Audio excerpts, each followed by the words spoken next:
Hey, what's up, everybody? True Boxing here. Thank you for coming back to get hit with the truth. So today we're doing the True Boxing True Boxing annual top 10s as we end 2024 and enter 2025. And this video is on my number 9 featherweight in the world right now, Carlos Castro.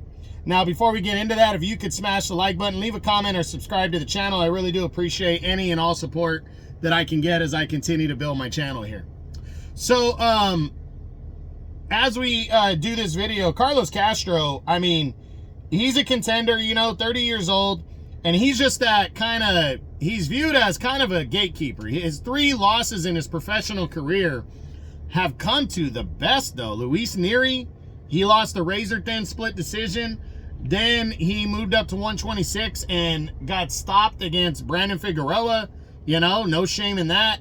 And then he went to war in his only fight he fought twice in 2024, got a decision win over some nobody, but then in September on the Canelo undercard, he lost a 10-round split decision after putting Stephen Fulton down.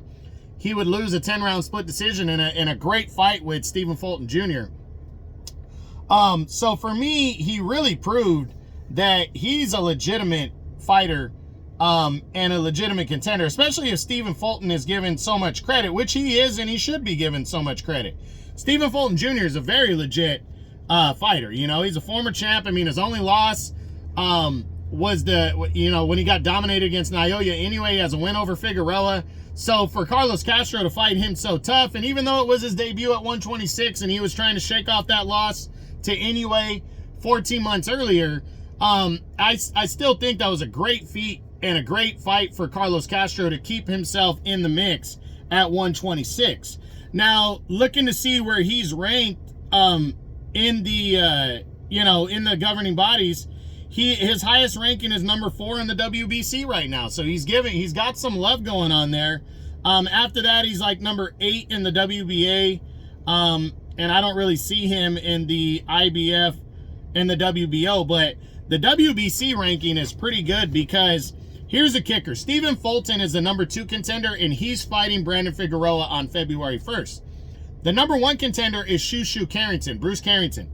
He is in line. He's a number 1 contender, though, also in the WBO, and there is talks that Rafael Espinosa, the WBO champion, is going to move to 130 and take on Emmanuel Navarrete, which means he would give up his belt at 126 because it has to do with weight.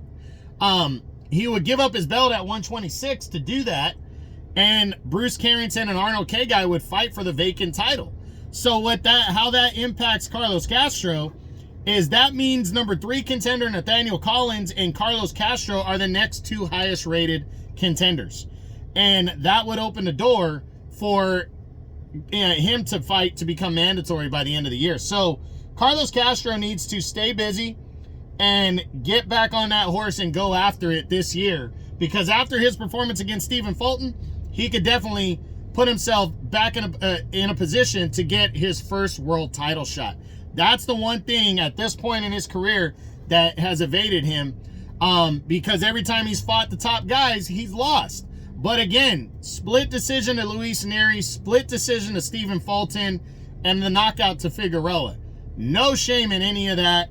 And I'm excited to see what Castro does in 2025. So that's it. That's what I got. This is the True Boxing annual top 10s. On my number 9 featherweight in the world right now, Carlos Castro, the featherweight contender. I hope you enjoyed the video. If you did, smash the like button, leave a comment, or subscribe to the channel. I appreciate any and all support. This is True Boxing, and you've been hit with the truth.